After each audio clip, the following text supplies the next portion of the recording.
Welcome back student to the second lecture of force and laws of motion. यहाँ हम लोग Galileo के experiment के बारे में पढ़ने वाले हैं। ठीक है, इन्होंने दो एक्सपेरिमेंट कराया था और कैसे इन्होंने ये प्रूफ कर दिया कि फोर्स का जरूरत नहीं होता है किसी बॉडी को मूव करने के लिए। हम लोग का एक जनरल बिलीफ होता है, ठीक है, कि फोर्स का जरूरत है किसी चीज़ के लिए, कोई बॉडी को मूव करने के लिए। क्या ऐसा ही है? मैंने इसके बारे में पिछले लेक्चर में बात कर दिया है कि फोर्स का जरूरत सही में नहीं होता है किसी भी बॉडी को यूनिफॉर्म मोशन में मूव करने के लिए या यूनिफॉर्म वेलोसिटी के साथ मूव करने के लिए। तो इसी चीज़ को गैलीलियो पहचाने और प्रूव भी किए, वेरीफाई भी किए, जांच भी किए इसका। ठीक है, तो गैलीलियो जो थे इनको कैसे आइडिया लगा होगा, इसको आप ऐसे समझिए कि वो एस्ट्रोनोलॉजिस्ट थे, यानी वो जो स्पेस में रहने वाले चीज़ होते हैं, चांद होते हैं, मून होता है, उन सब के बारे में रिकॉग्नाइज करते थे, उन्हीं सबको देखते थे और उन्हीं पे एक्सपेरिमेंट करते थे। इनके बारे में थोड़ा और हम लोग पढ़ेंगे नेक्स्ट चैप्टर जो ग्रेविटेशन है उसमें। ठीक है, तो ये ऐसा ऑब्जर्व किया कि नेचर में जितना चीज़ है वो लगभग लगभग मोशन में है। ठीक है, चाहे आप नेचर में सोलर सिस्टम का बात करें तो ये सोलर सिस्टम को देखें तो सब चीज़ मोशन में था। ठीक है, अभी हम लोग जानते हैं एटम्स के बारे में, जैसे हम लोग खुद बने उसमें इलेक्ट्रॉन हमेशा मोशन में रहता है। ठीक है, यहाँ तक कि सॉलिड में, लिक्विड में, गैस में जो पार्टिकल्स है वो भी क्या होता है, वो भी हमेशा मोशन में रहता है। उसका इंटरमोलिकुलर जो पार्टिकल होता है, पार्टिकल जो मॉलिक्यूल होता है वो भी मोशन में रहता है। तो इनको ये थोड़ा सा लगा कि नहीं, ओरिजिनल स्टेट जो है वो रेस्ट नहीं हो सकता, ओरिजिनल स्टेट क्या है, मोशन ही है। और इसी चीज़ को दूर किए एक अपने एक्सपेरिमेंट से, दो एक्सपेरिमेंट रियली उन्होंने किया और उससे उन्होंने ये प्रूफ कर दिया।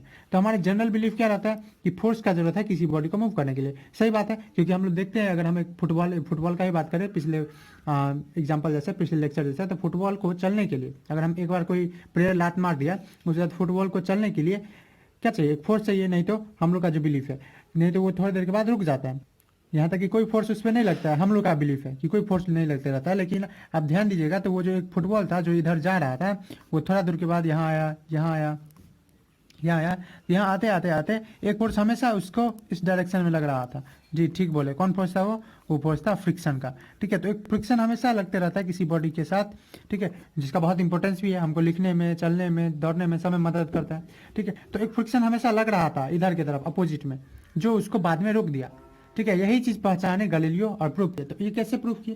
तो पहला एक्सपेरिमेंट जो था वो इनका था इंक्लाइंड प्लेन से रिलेटेड। अब इंक्लाइंड प्लेन का क्या मतलब है? तो सिंपली एक प्लेन जो किसी एंगल पे हो। ठीक है, एक प्लेन जो एंगल पे हो उसी को इंक्लाइंड प्लेन बोलेंगे। जैसे ये एक प्लेन है, ये सीधा रहता है, ऐसे रहता, मान लीजिए ऐसे रहता, तो ये सिंपल प्लेन है।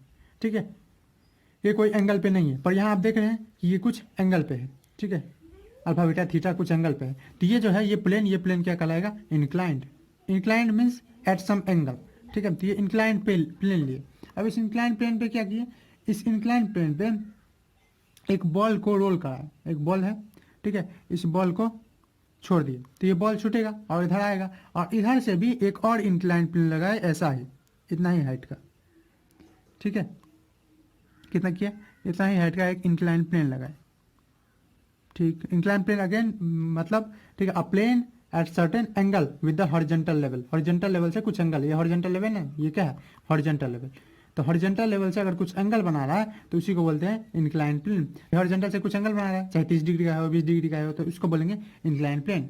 तो एक एक्सपेरिमेंट में वो क्या किया कि एक बॉल को मोशन कराए, मूव कराए, रोल कराए, गुड़काए बोल सकते हैं, इंक्लाइन प्लेन से। अब जब बॉल रोल किया, मतलब रूल का इस इंक्लाइन प्लेन से इधर आया, तो इसका स्पीड इंक्रीज किया। ऑफकोर्स इंक्रीज करता है, जब कोई चीज नीचे आता रहता है तो उसका स्पीड इंक्रीज किया। लेकिन जब यहाँ आया और ऊपर की तरफ गया तो इसका स्पीड क्या हुआ? डिक्रीज। हाँ, जब हम लोग ऊपर जाते रहते हैं तो स्पीड क्या होता है? डिक्रीज। ठीक है, जैसे हम लोग कोई बॉल भी फेंकते हैं ऊपर की तरफ, आसमान की तरफ, तो बॉल आप देखते होंगे कि धीरे धीरे धीरे धीरे धीरे एक टाइम आता है जब बॉल रुक जाता है और फिर रुके, बहुत कम टाइम के लिए रुकता है और फिर आता है। तो यहाँ से अगर फेंकते हैं कोई चीज़ तो वो बॉल रुकते जाता है, स्पीड कम होते जाता है। इसका कारण सिंपल है, अर्थ जो है वो उसको खींच रहा है। तो यहाँ से जब आ रहा था तो इसका स्पीड इंक्रीज किया, कब? जब डाउन आ रहा था। और यहाँ पे जब इस पे चढ़ा, जब ऊपर जा रहा था तो स्पीड घटा, डिक्रीज किया। ठीक है, अगर क्या हो कि इसको हॉरिजॉन्टल बना दिया जाए, करने का मतलब अगर बॉल को ऐसा कर दिया जाए, मतलब सॉरी प्लेन को ऐसा कर दिया जाए, हॉरिजॉन्टल प्लेन कर दिया जाए, तब क्या हो? तो इनका बिलीव था कि देखिए नीचे आने में स्पीड इंक्रीज करता था, ऊपर जाने में डिक्रीज करता था, और अगर हम सेम कर देते तो ना ही इंक्रीज करेगा ना ही डिक्रीज करेगा, मतलब सेम वेलोसिटी के साथ ये चलते जाएगा। तो इससे आपको उतना समझ में नहीं आया होगा। ठीक है, तो इसको और एक एक्सपेरिमेंट वो किए, पूरी दुनिया को भी इतना अच्छा से इससे समझ नहीं आया, तो एक और बहुत खूबसूरत एक्सपेरिमेंट किए। चलिए उसी पे हम लोग बात करते हैं। पहला चीज यहाँ से एक दो कंक्लूजन हम ले सकते हैं कि अगर मूव कर रहा है कहाँ? अप, ठीक है, मूव कर रहा है अप, तो इसका क्या मतलब है, ठीक, इसका मतलब है स्पीड डिक्रीज कर रहा है, स्पीड डिक्रीज कर रहा है।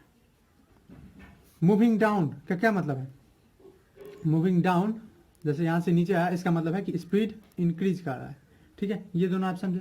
और इनका यहाँ से क्या कंक्लूजन था कि अगर हॉरिजॉन्टल है, ठीक है, हॉरिजॉन्टल है, मूविंग हॉरिजॉन्टली मूव कर रहा है तो ना ही बढ़ेगा ना ही घटेगा, ठीक है, तो नाइदर अप नॉर डाउन, इसका क्या मतलब है, जब हॉरिजॉन्टल है तो ना ही अप ना ही डाउन, यानी ना ही बढ़ेगा ना ही घटेगा, ठीक है, नॉट इंक्रीज नॉट डिक्रीज, ना ही इंक्रीज ना ही डिक्रीज, अब कोई चीज़ नहीं बढ़ रहा है नहीं घट रहा है, इसका क्या मतलब है, कांस्टेंट है, ठीक है, नाइदर इंक्रीज नॉट डिक्रीज, ठीक है, नाइदर इंक्रीज ना ही इंक्रीज करेगा ना ही डिक्रीज करेगा, इससे क्या मतलब है, इसका मतलब है कि कांस्टेंट स्पीड के साथ या कांस्टेंट वेलोसिटी के साथ मूव करेगा, ठीक है, कांस्टेंट वेलोसिटी के साथ मूव करेगा। इसी को एक और खूबसूरत से एक्सपेरिमेंट से दिखाए, ठीक है, तो ये क्या किया कि एक बॉल लिए, ठीक है, एक बॉल है, मान लीजिए, अब इसको पहले हम पेंडुलम के एग्जांपल से समझते हैं। आप अक्सर पेंडुलम का आपके घर में होगा भी या नहीं होगा तो आप देखे ही होंगे कि पेंडुलम के वॉच में ये लगा रहता है, ठीक है, एक छोटा सा थ्रेड होता है, सिंपल पेंडुलम की बात की, एक थ्रेड रहता है, इसके बारे में हम साउंड में ही पढ़े हैं क्लास 8 में, तो एक पेंडुलम रहता है और पेंडुलम में ये बॉब लगा रहता है, ये बॉल जैसा लगता है जिसको बॉब बोलते हैं। तो ये थ्रेड और बॉब जब हम इसको मान लीजिए यहाँ पे लाए, ठीक है, एक पोजीशन पे यहाँ लाया, आपको नाम भी पता हो शायद, एक्सट्रीम पोजीशन इसको बोलते हैं, तो यहाँ पे अगर लाए, तो यहाँ पे लाने के बाद, ठीक है, थोड़ा सा पेशेंस रखिए, पता चल जाएगा ऐसा क्यों कर रहे हैं, और तब इधर लाए और छोड़ दिए, ये क्या होगा, जितना इधर लाए हैं, आप अगर गौर से देखेंगे तो जितना इधर लाए हैं, ठीक है, उतना ही ये बॉब इधर भी जाएगा, ठीक है, अगर इधर 2 सेंटीमीटर का डिस्प्लेसमेंट हुआ होगा तो इधर भी सेम 2 सेंटीमीटर का ही डिस्प्लेसमेंट होगा, समझने के लिए मैं आपको बता रहा हूँ, 2 सेंटीमीटर का डिस्प्लेसमेंट हुआ होगा, ठीक है, यानी जितना ये इधर मूव कर रहा है, जितना ये लेफ्ट मूव कर रहा है, उतना ही ये राइट मूव करता है। इस ऑब्जर्वेशन को देखते हुए एक बहुत खूबसूरत सा एक्सपेरिमेंट किया, वो क्या किया, वो इस बार, ठीक है, वो इस बार क्या किए, एक हेमीस्फेरिकल, ठीक है, यानी स्फेयर का आधा एकदम स्मूथ सरफेस लिया, ठीक है, कैसा सरफेस स्मूथ, ठीक है, अगेन यहाँ पे हॉरिजॉन्टल सरफेस का बात किए थे, उसमें भी स्मूथनेस का बात किए थे, मतलब कि कोई भी फ्रिक्शन ना रहे, तो एक स्मूथ सरफेस लिए बहुत ज़्यादा, जिसमें कोई भी उबड़ खाबड़ नहीं था, और ये कैसा था, ये था एकदम प्लेन, कैसा था, प्लेन, या बोल सकते एकदम स्मूथ, बहुत स्मूथ था, ठीक है, यहाँ से ये एक ऑब्जर्वेशन ले लिए थे कि जब बॉल को छोड़ा जाता है किसी हाइट से तो ये स्विंग करके दूसरे साइड चला जाता है, ठीक है, और वहाँ पे जाके भी रुकता है, जितना हाइट इधर लाया था जितना हाइट इधर लाया था उतना ही हाइट इधर ले आता है, ठीक है, तो इन्होंने क्या सोचा, ठीक है, कि अगर स्ट्रिंग ना हो और बॉल को छोड़ा जाए किसी इनर सरफेस से, जैसे ये किसी इनर सरफेस से, ठीक है, किसी स्मूथ इनर सरफेस के हेमी स्फीयर से, ये क्या है, स्फीयर होता है पूरा, और हेमी स्फीयर, हेमी का मतलब क्या होता है, आधा, तो हेमी स्फीयर के आधा से, यानी हेमी स्फीयर से, स्फीयर के आधा से अगर कोई बॉल को छोड़ा जाए, इसमें स्ट्रिंग ना लगाया जाए, क्या लगाए, स्ट्रिंग, और इसके इनर सरफेस से छोड़ा जाए, तो ये बॉल मान लीजिए ये पूरा हॉरिजॉन्टल से लेवल, इसका डिस्टेंस हाइट जो था वो 3 सेंटीमीटर था, अब ये 3 सेंटीमीटर था यहाँ पे, अब ये बॉल क्या होगा, इधर रोल होते हुए, ठीक है, आएगा यहाँ तक जाएगा ही जाएगा, कि कहाँ तक जाएगा, जहाँ इसका 3 सेंटीमीटर होगा, ऑफकोर्स, क्योंकि ये सिंपल हम लोग कंक्लूजन देखते हैं कि जितना इधर आता है उतना ही इधर जाता है, तो इन्होंने सोचा कि ये दूसरे साइड पे उतना ही हाइट रीच पाएगा जितना ये इधर आया था, ठीक है, तो अगर हेमी स्फीयर को थोड़ा सा कर्व कर दिया जाए तो, ठीक है, यहाँ से क्या कंक्लूजन निकाले कि जितना हाइट ये इस तरफ था उतना ही हाइट वो रीच करने का, पहुंचने का कोशिश करेगा, ठीक है, इसको मैं लिख दे रहा हूँ आपके लिए। तो इन्होंने ये बोल दिया कि बॉल जो लेफ्ट साइड से छोड़ा गया था इस साइड से, वो राइट साइड भी उतना ही मूव करेगा, क्यों, क्योंकि उतना ही हाइट पहुंचना है उसको, उसके बाद रुकेगा, थोड़ी देर के लिए तो रुकता है, यहाँ पे भी थोड़ी देर के लिए रुकता है, फिर इधर आता है, तो यहाँ पे इधर आने से पहले, ये बॉल फिर से लौटने से पहले उतना हाइट रीच करेगा। ये सोचे क्या कि चलो एक और काम करते हैं, इधर का लेवल वैसा ही रहने देते 3 का 3, और इधर का थोड़ा सा ऐसे कर देते हैं, ठीक है, वही ऑब्लॉन्ग शेप कर दिए, मतलब इधर का स्फीयर हेमी स्फीयर रहने दिए, लेकिन इधर का थोड़ा सा टेढ़ा कर दिए, अगेन ये 3 सेंटीमीटर ही था, ठीक है, ये कितना था, ये हॉरिजॉन्टल लेवल से 3 सेंटीमीटर ही था, पर इसका अब ये 3 सेंटीमीटर नहीं, ये मान लीजिए अब 2 सेंटीमीटर ही था, ठीक है, अब फिर से ये बॉल छोड़े तो क्या होता है, ये फिर से मैं बता रहा हूँ, ये फ्रिक्शन लेस सरफेस है, ठीक है, of course zero friction less surface कोई नहीं होता, ये आइडियल है, मतलब कि माना गया एक्सपेरिमेंट के लिए, और ऐसा स्मूथ से स्मूथ का वो कोशिश किया, तो ये पूरा स्मूथ सरफेस है, कैसा है, ये पूरा स्मूथ है, ठीक है, कोई फ्रिक्शन है, स्मूथ मतलब नो फ्रिक्शन, ठीक है, कोई फ्रिक्शन है, ठीक है, अप्रोक्सीमेटली लगभग नो फ्रिक्शन। तो यहाँ से फिर से बॉल गिरा है। अब देखिए इधर से 3 सेंटीमीटर था, ये बॉल फिर से थोड़ा देर के लिए लौटने से पहले जो रुकता है उससे पहले वो फिर से 3 सेंटीमीटर पहुंचने का कोशिश करेगा। क्या वो पहुंच पाएगा? शायद नहीं। क्यों? क्योंकि 3 सेंटीमीटर का तो है ही नहीं, तो वो नहीं आएगा और इससे जंप कर जाएगा। ठीक है, और ये इतना ही बड़ा है तो जंप कर जाएगा। ठीक है, इसको और एक काम किए, वो क्या किए, वो बोले कि मान लो यही हाइट को मैं इसको हॉरिजॉन्टल ही बना दूं, तब क्या होगा, और हॉरिजॉन्टल इनफाइनाइट तक मैं जाऊँ, मतलब बहुत लंबा कर दूं, 2 किलोमीटर 3 किलोमीटर, तब क्या होगा। और ये पूरा क्या है, स्मूथ। तो यहाँ से बॉल अगेन 3 सेंटीमीटर के लिए निकलेगा, लेकिन इसको 3 सेंटीमीटर फिर मिलेगा कभी, क्या नहीं, ये तो 0 सेंटीमीटर पे आ गया। तो ये मूव करते जाएगा करते जाएगा करते जाएगा। ये सबको समझ में आया, आपको भी समझ आया ना, कि अगर ये इतना था तो 3 सेंटीमीटर के लिए ये निकला था, 3 सेंटीमीटर पहुंचेगा। यहाँ से 3 सेंटीमीटर के लिए गया, लेकिन 2 ही सेंटीमीटर तक मिला, तो वो फिर से थोड़ा और मूव किया, लेकिन उसको नहीं मिला, मूव करता ही रह जाएगा। लेकिन यहाँ पे जब इसको हॉरिजॉन्टल हो गया तो ये 3 सेंटीमीटर से निकला, तो अब इसको लौटने से पहले 3 सेंटीमीटर ऊपर जाना है। ठीक है, अब होना है, डाउन जो है 3 सेंटीमीटर, तो इसको अब भी होना है 3 सेंटीमीटर, पर ये क्या हो पाएगा, नहीं।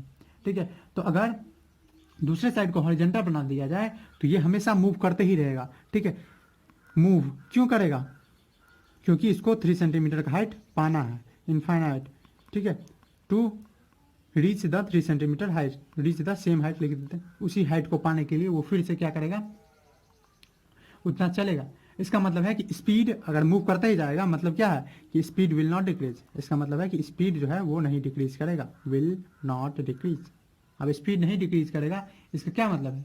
ठीक है, ये यूनिफॉर्म वेलोसिटी का है, स्पीड नहीं डिक्रीज करता है, मतलब क्या कि एक फिक्स स्पीड के साथ मूव करते रहता है, कांस्टेंट स्पीड के साथ। इसका मतलब है ये हमेशा मूव करते ही रहेगा करते ही रहेगा। और ये जो किसी बॉडी का क्षमता है कि जिस स्टेट में है उसी स्टेट में रहे, मोशन में है तो मोशन में ही रहे, कोई चीज़ रेस्ट में रहता है रेस्ट ही में रहे, इसको एक नाम दिए वो, ये बोले इनर्शिया। ठीक है, इनर्शिया क्या बोला जाता है, तो इनर्शिया एक क्षमता है या इनेबिलिटी है बॉडी का, किस चीज़ का, तो अपना स्टेट को मेंटेन करने का। इसको हम लोग और अच्छे से देखेंगे जब हम लोग पढ़ेंगे Newton's first law of motion, वहाँ हम लोग देखेंगे इनर्शिया क्या है और कैसे न्यूटन ने यही लॉ से प्रेरित हुए, यही एक्सपेरिमेंट से प्रेरित होकर, इसी एक्सपेरिमेंट को अच्छे से ध्यान में रख के एक लॉ निकाला जो कि फर्स्ट लॉ बोला जाता है। और इस एक्सपेरिमेंट से उन्होंने क्या दिखा दिया कि कोई अनबैलेंस फोर्स या कोई फोर्स नहीं चाहिए किसी बॉडी को मूव करने के लिए।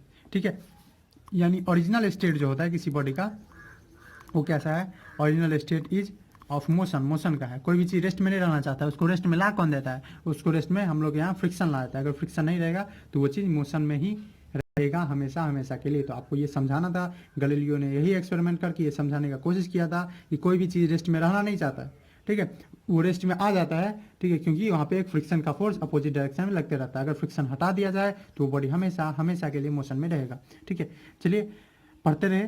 Thanks for watching. अगर कंटेंट अच्छा लगा हो तो आप लाइक शेयर एंड सब्सक्राइब कर सकते हैं।